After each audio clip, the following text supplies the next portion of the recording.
Baik, pada pertemuan kali ini kita akan belajar tentang pengantar statistik. Definisi statistik dan juga statistika, di mana statistik diartikan suatu kumpulan data angka untuk diolah atau juga sering diartikan sebagai parameter. Sedangkan statistika diartikan sebagai ilmu yang mempelajari tentang cara pengumpulan data, menyajikan data, dan juga menganalisis serta menginterpretasikan data untuk digunakan dalam pengambilan keputusan. Lalu, apa itu statistik bisnis? Statistik bisnis adalah tentang konsep yang mempelajari tentang populasi dan sampel, baik itu probabilitas, angka indeks, dan juga penyajian data secara deskriptif dan juga untuk melakukan analisis uji parametrik dalam kegunaan penelitian bisnis. Perbedaan populasi dan sampel. Populasi adalah merupakan keseluruhan objek yang akan diteliti. Sedangkan definisi daripada sampel adalah bagian dari populasi yang benar-benar diteliti atau merupakan perwakilan dari keseluruhan populasi itu sendiri. Beberapa kegunaan statistik dalam bidang bisnis diantaranya pertama adalah tentang bidang akuntansi atau accounting, di mana perusahaan akuntan publik sering menggunakan prosedur pengambilan sampel. Misalkan dengan contoh untuk memenuhi kaidah-kaidah statistik ketika melakukan audit terhadap kliennya. Berikutnya adalah tentang bidang keuangan atau finance, di mana penasehat keuangan menggunakan berbagai jenis informasi statistik termasuk rasio keuangan dan rasio harga penghasilan dan hasil dividen untuk membantu dalam memberikan rekomendasi investasi.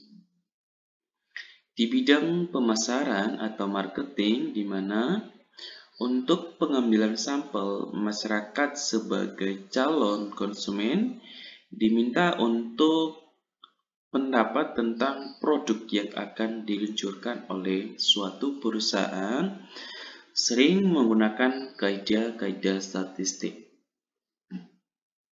Lalu di bidang ekonomi, di mana para ahli ekonomi juga menggunakan prosedur statistik dalam melakukan peramalan tentang kondisi perekonomian pada masa yang akan datang. Di bidang penelitian ekonomi dan bisnis adalah di mana pada bidang penelitian statistik digunakan sebagai alat pengolah data. Kemudian penelitian yang menggunakan statistik juga dapat menjadikan sebagai jenis penelitian kuantitatif. Lalu penelitian itu sendiri adalah suatu cara ilmiah untuk mengambil kesimpulan dengan cara mengumpulkan data lalu diolah, kemudian menggunakan pengolahan statistik seperti misalkan software statistik seperti SmartPLS, kemudian SPSS, dan juga masih banyak software statistik yang digunakan untuk mengolah data yang kemudian nantinya dapat disimpulkan untuk tujuan dan kegunaan tertentu. Lalu apa itu definisi data? Data merupakan unsur yang paling penting dalam suatu penelitian. Data tidak dapat dibaca sebagai kesimpulan saja jika data tersebut belum dilakukan pengolahan data dalam statistik. Artinya data harus diolah dengan menggunakan software.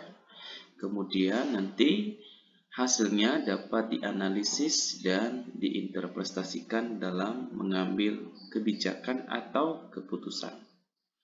Penelitian di bidang ekonomi dan bisnis ini diantaranya adalah penelitian tentang tingkat kepuasan konsumen. Ini sering dilakukan oleh perusahaan untuk meluncurkan produknya. Kemudian juga tentang penelitian kinerja keuangan perusahaan dan sebagainya. Ada dua jenis analisis data pada penelitian ini antara lain yaitu pengujian deskriptif yang memiliki tujuan untuk mendeskripsikan atau memberi gambaran terhadap objek yang akan diteliti melalui data sampel atau populasi. Data yang diolah dalam statistik deskriptif ini hanya terdiri dari satu variabel saja, di mana pada statistik deskriptif yang dihasilkan berupa mean, media, modus, kuartil tabel, grafik, dan diagram. Jika melakukan pengujian deskriptif dalam mendapatkan nilai berupa mean, artinya kita menggunakan dengan satu variabel saja dalam menemukan media, dan juga bisa dengan beberapa variabel tergantung dari si peneliti untuk melakukan pengolahan data. Selanjutnya adalah pengujian secara inferensial. Pengujian yang membandingkan dua variabel atau lebih. Pengujian inferensi ini dapat dibagi juga menjadi tiga, yaitu ada namanya pengujian perbedaan atau paired sample t-test, independent sample t-test, dan lain sebagainya. Kemudian pengujian hubungan atau sering disebut dengan korelasi. Kemudian untuk melakukan pengujian pengaruh atau sering disebut dengan regresi. Statistik inferensial dikelompokkan menjadi dua, ada namanya statistik parametrik. Parametrik digunakan syarat data sebagai sampel harus berdistribusi normal, atau diuji dengan menggunakan uji normalitas terlebih dahulu. Pengujian yang digunakan dalam statistik parametrik adalah pertama, uji perbedaan.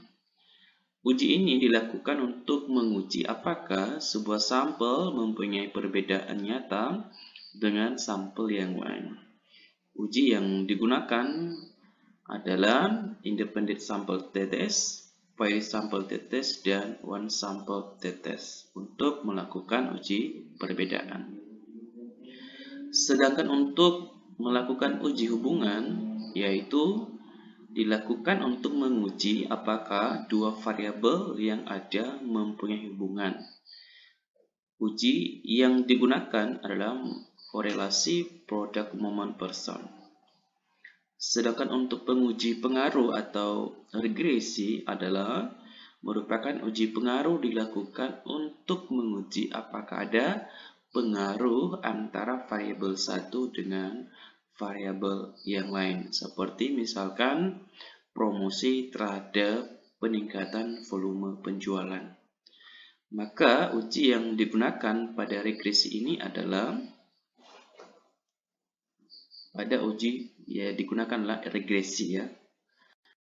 Statistik non-parametrik adalah di mana statistik non-parametrik digunakan pada kondisi-kondisi penelitian tertentu. Kondisi yang sering dijumpai antara lain yaitu data pada sampel tidak terdistribusi normal. Kemudian jumlah sampel yang kecil atau kurang dari 30 responden. Kemudian hal ini cenderung lebih sederhana sehingga kesimpulannya kadang diragukan. Pengujian yang digunakan dalam statistik non-parametrik adalah uji perbedaan. Uji perbedaan ini dilakukan untuk menguji apakah sebuah sampel mempunyai perbedaan nyata dengan sampel yang lain. Uji yang digunakan adalah uji signifikan, kemudian uji Mann-Whitney, kemudian uji Friedman, dan uji Pascal-Wallis. Sedangkan untuk uji hubungan adalah dilakukan untuk menguji apakah dua variabel yang ada mempunyai hubungan. Dapat dilakukan dengan menggunakan uji korelasi Spearman, kemudian kendal tau, dan koefisien kontingensi. Beberapa syarat data yang dikatakan baik adalah pertama harus objektif. Data objektif adalah merupakan data yang harus sesuai dengan keadaan sebenarnya bukan dari hasil imajinasi atau hasil karangan. Kemudian representatif, di mana data harus representatif dan mewakili permasalahan yang akan dipecahkan. Kemudian kesalahan baku kecil suatu estimate dikatakan baik memiliki tingkat ketelitian yang tinggi. Kemudian harus tepat waktu. Data yang dikumpulkan harus up to date, terbaru agar kesimpulan yang dihasilkan sesuai dengan keadaan sekarang. Kemudian data harus relevan, di mana data yang dikumpulkan harus berhubungan dengan masalah yang akan dipecahkan. Data menurut skala pengukuran dibedakan menjadi 4 jenis, yaitu skala nominal, di mana skala nominal ini merupakan sifatnya hanya untuk membedakan antara kelompok, misalkan jenis kelamin yaitu laki-laki dan perempuan. Kemudian jenis olahraga yakni misalkan tenis, kemudian basket dan renang. Masing-masing anggota set dan diberikan angka, misalkan tenis itu 1 ya, kemudian basketnya 2 dan renang adalah disimpulkan dengan 3. Kemudian, tetapi angka yang diberikan tidak menunjukkan bahwa olahraga basket lebih tinggi dari tenis ataupun sebaliknya. Ini hanya untuk mengatur saja skala nominalnya. Artinya bahwasanya kita tahu kalau tenis misalkan diberikan skala nominalnya 1, sedangkan basketnya diberikan nominalnya 2. Artinya tidak menunjukkan antara satu dengan yang lain memiliki yang lebih tinggi atau lebih rendah. Artinya hanya untuk memberikan kode dalam setiap jenis olahraga itu.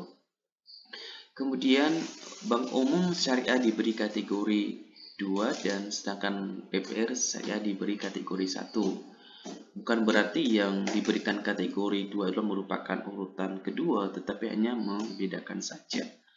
Kemudian status pernikahan yang terdiri dari 3 kategori, misalkan belum menikah, dan kemudian keduanya menikah, kemudian 3 ya diberikan kategori janda atau duda. Data tersebut memiliki sifat yang sama dengan data jenis kelamin, artinya hanya membedakan saja.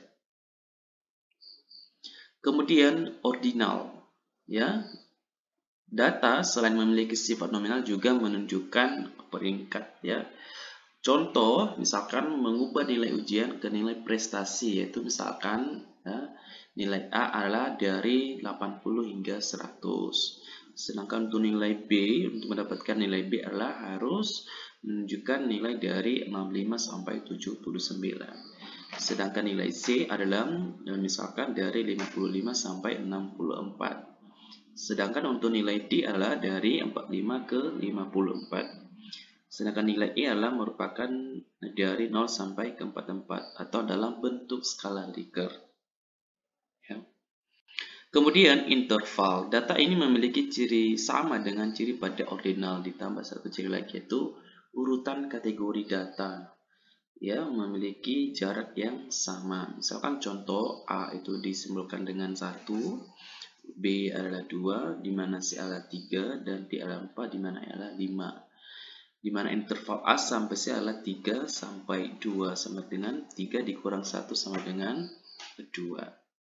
Interval C sampai dengan D adalah ya agak sama dengan misalkan 4 dikurang 3 sama dengan 1. Artinya memiliki jarak yang sama ya. Kalau misalkan tadi 3 ke 1 itu jaraknya itu berapa? Kemudian itu juga dengan interval C ke D ya. Kita lihat jaraknya itu ada 4 ke 3 ke 4, artinya jaraknya cuma 1. Kedua interval ini dapat dijumlahkan menjadi 2 ditambah 1 menjadi 3, atau interval antara A dan D sama dengan 4 dikurang 1 sama dengan 3. Pada data ini dijumlahkan bukanlah kuantitas atau besarannya, hanya saja memiliki kategori dan juga jarak yang sama. Sehingga bisa kita membedakan jarak antara interval A dan juga interval C dan seterusnya. Rasio selain memiliki sifat data interval, skala rasio memiliki angka 0. Contoh, A dan B adalah dua mahasiswa Universitas X yang nilai mata kuliah statistik 1 masing-masing 60 dan 90. Ukuran rasionya dapat dinyatakan bahwa nilai B adalah 1,5 kali nilai A. Artinya bandingan atau jika kita bandingkan dengan nilai 60 dan 90 merupakan perbandingan 1,5 dari nilai A ya. Kalau misalnya kita bandingkan dari A dan terhadap B. Kemudian berat badan bayi yang diukur dengan skala rasio, bayi A memiliki berat badan 3 kg, bayi B memiliki berat badan 2 kg, dan bayi C memiliki berat 1 kg. Jika diukur dengan skala rasio, maka bayi A memiliki rasio badan 3 kali dari berat badan bayi C dan seterusnya. Artinya bahwasanya berat badan bayi A itu lebih berat daripada berat badan bayi C ya.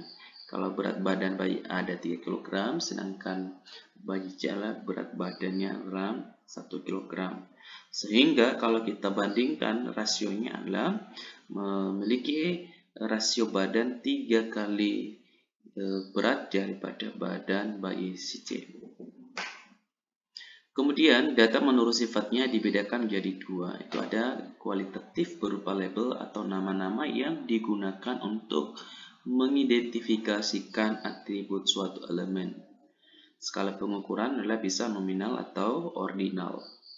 Data bisa berupa numerik atau non-numerik. Kemudian misalnya prestasi mahasiswa sangat meningkat. Kemudian kemampuan berpikir kritis mahasiswa sangat tinggi, daya beli masyarakat menurun, dan sebagainya.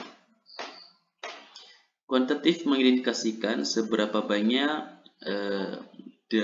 selalu numerik ya. Kemudian skala pengukurannya adalah interval dan rasio. Misalkan rata-rata nilai statistik mahasiswa 80, biaya studi ekskursinya kurang lebih dari 3 juta. 99% mahasiswa dinyatakan lulus. Kemudian data menurut sumbernya. Data menurut sumbernya bisa berasal dari data internal, di mana data yang menggambarkan keadaan atau kegiatan di dalam sebuah organisasi. Di dalam suatu universitas, misalkan data dosen, kemudian data keuangan fakultas, kemudian data mahasiswa, dan kemudian data prestasi mahasiswa, dan sebagainya. Sedangkan untuk data eksternal, yaitu data yang menggambarkan keadaan atau kegiatan di luar suatu organisasi. Bagi suatu universitas, misalnya tingkat daya beli masyarakat, tingkat pendapatan penduduk, permintaan atau demand, dan sebagainya. Inilah merupakan data jika kita lihat dari sumbernya. Data menurut waktu pengumpulannya, misalkan cross-sectional, yaitu data yang dikumpulkan pada waktu tertentu yang sama atau hampir sama. Contoh, jumlah mahasiswa Universitas Negeri tahun 2020-2021 dan jumlah perusahaan go public pada tahun 2020. Sedangkan untuk time series data, yaitu data yang dikumpulkan selama kurun waktu atau periode tertentu. Misalkan produksi padi Indonesia tahun 2019 sampai 2020 dan data laporan keuangan 2018 atau 2019. Itulah yang disebut dengan data time series dan juga data cross-sectional. Lalu bagaimana cara untuk memperoleh data? Ketika peneliti untuk melakukan penelitian, lalu bagaimana caranya untuk memperoleh data? Yaitu satu, ada yang disebut dengan data primer. Data primer ini merupakan data yang dikumpulkan dan diolah sendiri oleh suatu organisasi atau perseorangan. langsung dari objeknya. Misalkan Badan Pusat Statistik yaitu melakukan sensus penduduk tahun 2020 untuk memperoleh data penduduk, wawancara langsung, kemudian wawancara tidak langsung dengan misalkan menggunakan pengiriman kuesioner. Kemudian data primer diartikan sebagai data yang diperoleh secara langsung dari objek penelitian. Ketika seseorang melakukan penelitian, maka si peneliti mendapatkan langsung dari objek penelitian atau pada sampel yang ditunjuk yang dapat memberikan data atau pendapat tentang pertanyaan-pertanyaan yang diberikan oleh si peneliti, baik itu melalui wawancara atau interview maupun dengan menggunakan kuesioner atau angket. Sedangkan dengan data sekunder yaitu merupakan data yang diperoleh dalam bentuk yang sudah dikumpulkan dan diolah oleh pihak lain, biasanya sudah dalam bentuk publikasi. Misalkan suatu perusahaan memperoleh data penduduk dari BPS, kemudian data perbankan dari BI dan lain sebagainya, majalah, jurnal, atau melihat di website yang ada. Data sekunder ini diartikan sebagai data yang diperoleh dari sumber lain yang telah dipublikasikan. Baik, demikianlah tentang pengantar statistik pada pertemuan kali ini.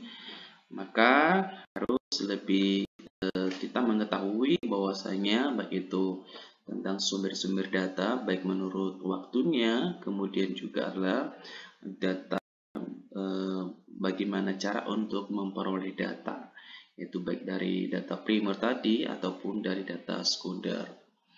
Intinya bahwasanya dengan pengantar pada statistik bisnis ini untuk memberikan gambaran umum ya pada pertama sekali untuk mengikuti mata kuliah ini. Semoga video ini dapat membantu Anda semuanya dalam mempelajari lebih dalam lagi tentang statistik. Terima kasih.